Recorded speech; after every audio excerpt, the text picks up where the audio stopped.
சொல்லுவோமா? கூடாது. பாவத்துக்கு மறித்து நாம் இனி அதிலே எப்படி படிக்கிறோம்?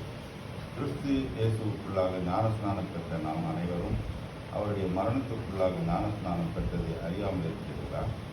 மேலும் பிதாவின் மகிமையினாலே கிறிஸ்து மரித்தவர்கள் எழுப்பப்பட்டது போல நாமும் புதிதான ஜீவனவர்களாய் நடந்து கொள்ளும்படி அவருடைய மரணத்துக்குள்ளாக்கும் ஞானஸ்நானத்தினாலே கிறிஸ்துவுடனே அடக்கம் பண்ணப்பட்டோம். ஆதலால் அவருடைய மரணத்தின் சாயலில் நாம் இணைக்கப்பட்டவரானால் அவர் உயிர்த்தெழுதலின் சாயலிலும் இணைக்கப்பட்டுள்ளோம். நாம் இனி பாவத்துக்கு ஊழியம் செய்யாதபடிக்கு பாவ சரீரம் ஒழிந்து போகும் பொருட்டாக நம்முடைய பழைய மனுஷன் அவரோடு கூட சிலுவையில் அறையப்பட்டார் என்று அறிந்திருக்கிறோம். மரித்தவன் பாவத்துக்கு நீங்கி விடுதலையாக்கப்பட்டிருக்கிறானே.